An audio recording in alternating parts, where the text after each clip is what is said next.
Friends, welcome back to my channel. ಎಲ್ಲರೂ ಹೇಗಿದ್ದೀರಾ? ಚೆನ್ನಾಗಿದ್ದೀರಲ್ಲ ಫ್ರೆಂಡ್ಸ್? ನಾನು ಚೆನ್ನಾಗಿದ್ದೀನಿ. ಈ ವಿಡಿಯೋದಲ್ಲಿ ನಾನು ಈಗ ತಾನೇ SLC ರಿಸಲ್ಟ್ ಬಂದಿದೆ. ಸೊ ಎಲ್ಲ ಪಾಸಾಗಿರೋ ಎಲ್ಲ ಸ್ಟೂಡೆಂಟ್ಸ್ಗೂ ಕಂಗ್ರ್ಯಾಚುಲೇಷನ್ಸ್ ಹೇಳ್ತೀನಿ. ಹಾಗೆ ಫೇಲ್ ಆಗಿರೋರಿಗೆ ನಿಮಗೆ ಮತ್ತೊಂದು ಅವಕಾಶ ಸಿಕ್ಕಿದೆ. ಸೊ ಅದನ್ನು ಸದುಪಯೋಗ ಪಡಿಸ್ಕೊಂಡು ನಿಮ್ಮ ಜೀವನನ ರೂಪಿಸ್ಕೊಳ್ಳಿ ಅಂತ ಹೇಳೋಕ್ಕೆ ಇಷ್ಟಪಡ್ತೀನಿ ಫ್ರೆಂಡ್ಸ್. 10th ಅನ್ನೋದು ಯಾವುದೇ ಎಜುಕೇಷನ್ಗೆ ಬೇಸಿಕ್ ಇದ್ದ ಹಾಗೆ, ತಳಪಾಯ ಇದ್ದ ಹಾಗೆ. ಇವಾಗ ಮನೆ ಕಟ್ಟಬೇಕಾದ್ರೆ ಹೇಗೆ ಪಾಯ ಎಷ್ಟು ಇಂಪಾರ್ಟೆಂಟೋ ಹಾಗೆ ಎಜುಕೇಷನಲ್ಲಿ ನಾವೇನು ಮುಂದೆ ಸಾಧನೆ ಮಾಡಬೇಕು ಅಂದರೆ SLC ಅನ್ನೋದು ಅಷ್ಟು ಇಂಪಾರ್ಟೆಂಟ್ ಆಗುತ್ತೆ. ಅದೊಂದು ಅಡಿಪಾಯ ಇದ್ದಾಗೆ.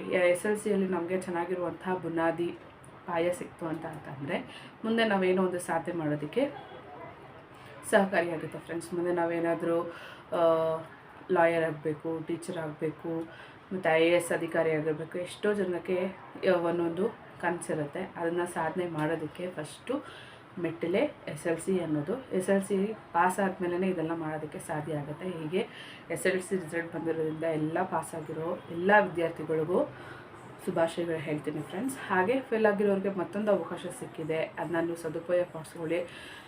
ಅಯ್ಯೋ ನನ್ನ ಕೈಲಿ ಆಗಿಲ್ಲ, ಈ ಥರ ಆಯಿತು ಅಂತ ಬೇಜಾರು ಪಡದೆ ಇನ್ನೂ ನನಗೆ ಇನ್ನೊಂದು ಅವಕಾಶ ಇದೆ, ಅದು ಸಪ್ಲಿಮೆಂಟರಿ ಅನ್ನೋ ಒಂದು ಅವಕಾಶ ಇರೋದ್ರಿಂದ ಇನ್ನೂ ತುಂಬ ಉಪಯೋಗ ಆಗುತ್ತಲ್ಲ ಫ್ರೆಂಡ್ಸ್. ಅದರಿಂದ ಸಪ್ಲಿಮೆಂಟ್ ಇದೆ, ಅದನ್ನ ಬರೀರಿ, ಚೆನ್ನಾಗಿ ಪಾಸಾಗಿ ಕಾಲೇಜ್ ಸೇರ್ಕೊಳ್ಳಿ. 10th ರಿಸಲ್ಟ್ ಈಗಷ್ಟೇ ಬಂದಿರೋದ್ರಿಂದ ನಿಮಗೆ ಕನ್ಫ್ಯೂಷನ್ ಇರುತ್ತೆ, ಯಾವ್ದು ತೊಗೋಬೇಕು, ಯಾವುದು ತೊಗೋಬಾರ್ದು, ನಮಗೆ ಯಾವ ಸೂಟ್ ಆಗುತ್ತೆ ಅಂತ. ಇವಾಗ ಅಪ್ಪ ಅಮ್ಮ ಕಾಮನಾಗಿ ಸಜೆಷನ್ ಕೊಟ್ಟೇ ಕೊಡ್ತಾರೆ. ಇಲ್ಲ ಅವ್ರ ಮನೇಲಿ ಸಿಸ್ಟರು ಬ್ರದರ್ ಅಂತ ಇದ್ದರೆ ಅವ್ರು ಕಾಮನಾಗಿ ಹೇಳೇ ಇರ್ತಾರೆ.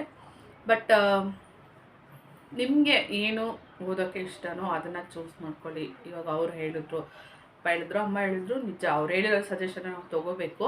ಬಟ್ ನಮಗೆ ಯಾವುದು ಓದೋದ್ರಲ್ಲಿ ನಮಗೆ ಕೆಪಾಸಿಟಿ ಇದೆ, ನಮ್ಮ ಸಾಮರ್ಥ್ಯ ಎಷ್ಟು ಅಂತ ನಮಗೆ ಗೊತ್ತಿರುತ್ತೆ.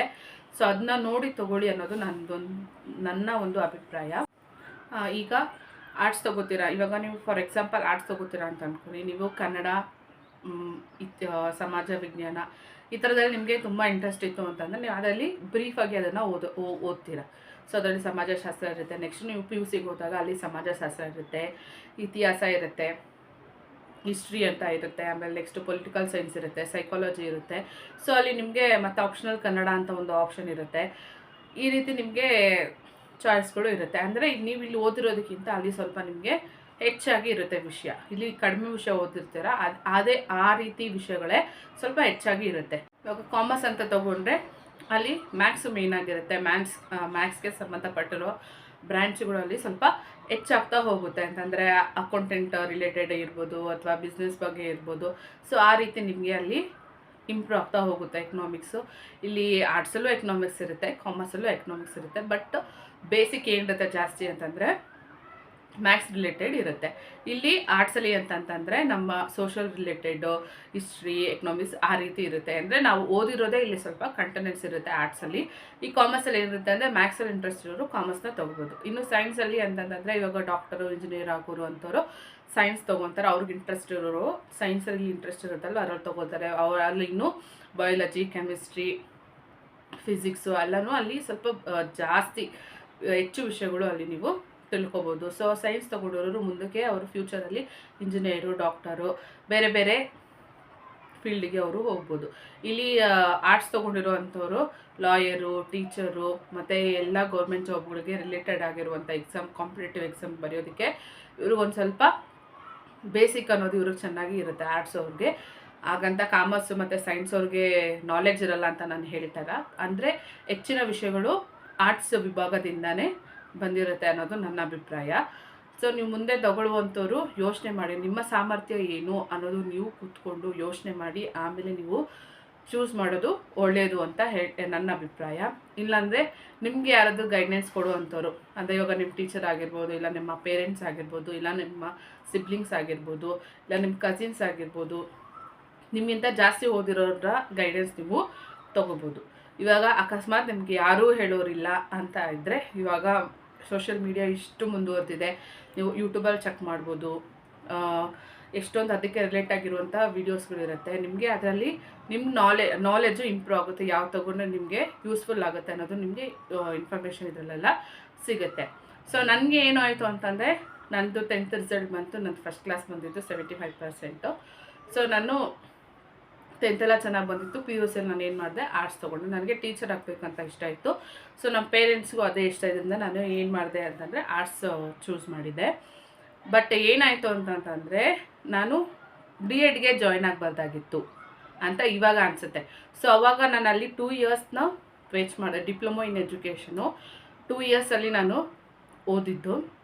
ಆ 2 ಇಯರ್ಸ್ನ ನಾನು ಏನು ಮಾಡಬೇಕಾಗಿತ್ತು ಅಂತಂದರೆ BA ಮಾಡಿಕೊಂಡು ನೆಕ್ಸ್ಟು MA ಮಾಡಿ MEd ಮಾಡಿಕೊಂಡು BEd ಎಲ್ಲ ಮಾಡುವಂಥ ಅವಕಾಶ ಅವಾಗೆಲ್ಲ ಜಾಸ್ತಿ ಇತ್ತು.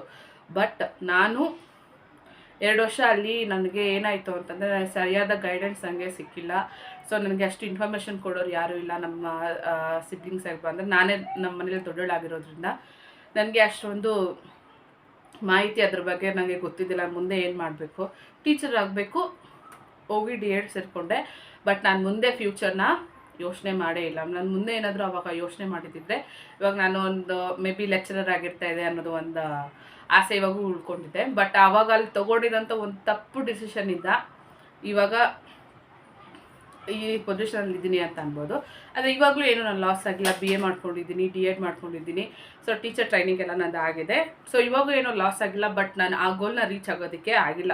ಅಲ್ಲಿ ನಾನು ಮಾಡಿದಂಥ ಒಂದು ಸಣ್ಣ ಮಿಸ್ಟೇಕು ಅಥವಾ ನಾನು ಸರಿಯಾದ ಗೈಡೆನ್ಸ್ ತೊಗೊಂಡಿರೋ ಇರ್ಬೋದು. ಸೊ ಅದಕ್ಕೋಸ್ಕರ ನನಗೆ ಆ ರೀತಿ ಆಯಿತು. ನಿಮ್ಗೆ ಆ ರೀತಿ ಆಗಬಾರ್ದು. ಯಾಕಂತಂದರೆ ನನಗೆ ಅಲ್ಲಿ 2 ಇಯರ್ಸು ವೇಸ್ಟ್. 2 ಇಯರ್ಸಲ್ಲಿ ನಾನು ಓದಿದ್ರಿಂದ ಏನಾಯಿತು ಅಂತಂದರೆ ನೆಕ್ಸ್ಟು BEd 2 ಇಯರ್ಸ್ ಆಯಿತು.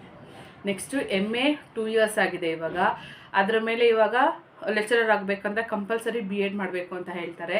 ಸೊ ಈ ರೀತಿ ಎಲ್ಲ ಹೊಸ ಹೊಸ ರೂಲ್ಸ್ಗಳು ಬರ್ತಾ ಇರುತ್ತೆ. ಸೊ ನನ್ನ ಜೊತೆ ಓದಿರೋ ನನ್ನ ಫ್ರೆಂಡೇ ಇವಾಗ ಲೆಕ್ಚರರ್ ಆಗಿದ್ದಾರೆ. ಸೊ ಅವ್ರನ್ನೆಲ್ಲ ನೋಡಿದಾಗ ನನಗೆ ಏನಾಗುತ್ತೆ ಅಂತ ಅಂದರೆ ಫೀಲ್ ಆಗುತ್ತಲ್ಲ. ಸೊ ನಾನು ತೊಗೊಂಡಿರುವಂಥ ಒಂದು ತಪ್ಪು ಡಿಸಿಷನಿಂದ ನಾನು ಈ ರೀತಿ ಆಯಿತು ನನಗೆ. ಸೊ ಯಾರಿಗೂ ಈ ಥರ ಆಗಬಾರ್ದು ಅನ್ನೋದಕ್ಕೋಸ್ಕರ ನಾನು ಈ ವಿಡಿಯೋನ ನಿಮ್ಮ ಜೊತೆ ಶೇರ್ ಮಾಡ್ಕೊತಾ ಇದ್ದೀನಿ. ನಾವು ತೊಗೊಳ್ಳುವಂಥ ಡಿಸಿಷನ್ನು ಫ್ಯೂಚರ್ನೂ ಯೋಚನೆ ಮಾಡಬೇಕು, ಪ್ರೆಸೆಂಟ್ನೂ ಯೋಚನೆ ಮಾಡಬೇಕು. ನಾವು ಇವಾಗ ತೊಗೊಂಡು ನೆಕ್ಸ್ಟು ನಾವು ಅಕಸ್ಮಾತ್ ನಾನು ಇವಾಗ ಆವಾಗಲೇ ಯೋಚನೆ ಮಾಡಿ ಲೆಕ್ಚರರ್ ಆಗಬೇಕು ಅಂತ ಯೋಚನೆ ಮಾಡಿ ಯಾರನ್ನಾದ್ರೂ ನಾನು ಕೇಳಿದಿದ್ರೆ ಅವರು ಹೇಳಿರೋರು ಫಸ್ಟು ನೀನು BA ಮಾಡ್ಕೊಪ್ಪ, ನೆಕ್ಸ್ಟು ಆಮೇಲೆ MA ಮಾಡ್ಕೊ. ಅವಾಗೆಲ್ಲ 1 ಇಯರ್ ಇತ್ತು. ಇವಾಗ ಏನಾಗಿದೆ ಎಲ್ಲ 2 ಇಯರ್ಸ್ ಆಗಿದೆ. BEd ಫಸ್ಟು 1 ಇಯರ್ ಇತ್ತು, 2 ಸೆಮಿಸ್ಟರ್ ಇತ್ತು. 6 ಮಂತ್ಸ್ಗೆ 1 ಸೆಮಿಸ್ಟರ್ ಇತ್ತು. ನಾನು ಆವಾಗಲೇ BA ಇಲ್ಲಿ DEdಗೆ ಸೇರಿಕೊಳ್ಳೋ ಬದಲು ನಾನು 3 ಇಯರ್ಸ್ BA ಮಾಡ್ಕೊಂಡಿದ್ದಿದ್ರೆ ಸೊ ಇಷ್ಟೊತ್ತಿಗೆ ನಾನು ಮೇ ಬಿ ಲೆಕ್ಚರರ್ ಆಗಿರ್ತಾಯಿದ್ದೆ. ಆವಾಗಲೇ ಹೇಳ್ದಂಗೆ ಆಗಿರ್ತಾಯಿದ್ದೆ ಅಂತ ನನ್ನ ಅಭಿಪ್ರಾಯ. ಸೊ ಅದಕ್ಕೆ ಏನು ಹೇಳೋಕ್ಕೆ ಇಷ್ಟಪಡ್ತೀನಿ ಅಂತಂದರೆ ಸರಿಯಾದ ಗೈಡೆನ್ಸಿಂದ ನೀವು ಡಿಸಿಷನ್ ತೊಗೊಳ್ಳಿ. ಮುಂದೆ ಫ್ಯೂಚರು ನೀವೇನಾಗಬೇಕು ಅಂತ ಅಂದ್ಕೊಂಡಿದ್ದೀರೋ ಅದ್ರ ಮೇಲೆ ಇವತ್ತಿನ ಈ 10th ಅಥವಾ PUC ಬೇಸ್ ಆಗಿರುತ್ತೆ. ನನಗೆ 10th ನಾನು ಕರೆಕ್ಟಾಗಿರುವಂಥ ಆಯ್ಕೆನೇ ಮಾಡಿಕೊಂಡೆ. ಬಟ್ ನನ್ನ PUC ಆದಮೇಲೆ ನಾನು ತೊಗೊಂಡಿದ್ದ ಒಂದು ಸಣ್ಣ ಡಿಸಿಷನಿಂದ ನನ್ನ ಎಜುಕೇಷನ್ನು BAಗೆ ಲಾಸ್ಟ್ ಆಯಿತು. ಇಲ್ಲ ಅಂದರೆ ನಾನು MA MEd ಆ ಥರ ಮುಂದಕ್ಕೆ ಓದೋವಂಥ ಅವಕಾಶ ಇತ್ತು. ಬಟ್ ಇವಾಗ ಅವಕಾಶ ಕಮ್ಮಿ ಅಂತ ಹೇಳೋದಕ್ಕೆ ಇಷ್ಟಪಡ್ತೀನಿ ಫ್ರೆಂಡ್ಸ್. ನೀವು ಆ ರೀತಿ ಮಾಡ್ಕೋಬೇಡಿ. ಅದಕ್ಕೋಸ್ಕರ ನನ್ನ ಜೊತೆ ಈ ವಿಷಯನ ನಿಮ್ಮ ಜೊತೆ ನಾನು ಶೇರ್ ಮಾಡ್ಕೊತೀನಿ. ಹೇಳಿದಲ್ಲ ಫ್ರೆಂಡ್ಸ್, ನಾನು ಮಾಡಿದ ಸಣ್ಣ ತಪ್ಪಿಂದ ನಾನು ಯಾವ ರೀತಿ ಪ್ರಾಬ್ಲಮ್ನ ಫೇಸ್ ಮಾಡಿದೆ ಅಂತ. ನೀವು ಆ ರೀತಿ ತಪ್ಪನ್ನ ಮಾಡ್ತೀರಾ. ಸರಿಯಾದ ಗೈಡೆನ್ಸಿಂದ ನಿಮ್ಮ ಭವಿಷ್ಯನ ನೀವು ರೂಪಿಸ್ಕೊಳ್ಳುವಂಥ ಅವಕಾಶ ನಿಮ್ಮ ಕೈಯಲ್ಲೇ ಇರುತ್ತೆ. ಅಬ್ದುಲ್ ಕಲಾಂ ಹೇಳ್ತಾರಲ್ವ, ಕನಸು ಕಾಣಬೇಕು. ನಿಜ, ಕನಸು ಕಾಣಿದ್ರೇ ನಾವು ಮುಂದೆ ಏನಾದರೂ ಮಾಡೋದಕ್ಕೆ ಸಾಧ್ಯ ಆಗುತ್ತೆ. ಹಾಗಂತ ಹಗಲ್ಗನಸು ಕಾಣಬಾರ್ದು. ನಿಜವಾದ ಕನಸನ್ನು ಹೇಗೆ ನನಸು ಮಾಡ್ಕೋಬೇಕು ಅನ್ನೋದು ನಮಗೆ ಗೊತ್ತಿರಬೇಕು ಫ್ರೆಂಡ್ಸ್. ಇವಾಗ ಬೇರೆ ಕನಸು ಕಾಣ್ಕೊಂಡು ನಾನು ಆ ಪೊಸಿಷನ್ಗೆ ಹೋಗಬೇಕು ಅಂತ ಅಂದರೆ ಹೋಗೋಕ್ಕಾಗೋದಿಲ್ಲ. ಅದಕ್ಕೆ ಆದಂತಹ ನಾವು ಸತತ ಪ್ರಯತ್ನನ ನಾವು ಮಾಡಬೇಕಾಗತ್ತೆ. ಸೊ ಅದಕ್ಕೆ ಆದಂಥ ನಾವು ಎಫರ್ಟ್ ಆಗ್ದಾಗ್ಲೇ ನಾವು ಆ ಮಟ್ಟಕ್ಕೆ ಹೋಗೋದಕ್ಕೆ ಸಾಧ್ಯ ಆಗುತ್ತೆ ಅಂತ ಹೇಳ್ತಾ ನಾನು ಫೇಸ್ ಮಾಡಿರುವಂಥ ಪ್ರಾಬ್ಲಮ್ನ ನಿಮ್ಮ ಜೊತೆ ಶೇರ್ ಮಾಡ್ಕೊಂಡಿದ್ದೀನಿ. ಇದು ಎಲ್ಲರಿಗೂ ಯೂಸ್ ಆಗುತ್ತೆ ಅಂತಲ್ಲ, ಕೆಲವ್ರಿಗೆ ಈ ಇನ್ಫಾರ್ಮೇಷನು ನಾನು ಕೊಟ್ಟಿರೋ ಇನ್ಫಾರ್ಮೇಷನ್ ನಿಜವಾಗ್ಲೂ ಯೂಸ್ಫುಲ್ ಆಗಿರುತ್ತೆ ಅಂತ ತಿಳ್ಕೊತಾ ವಿಡಿಯೋ ಎಂಡ್ ಮಾಡ್ತಾ ಇದ್ದೀನಿ friends. Thank you so much for watching.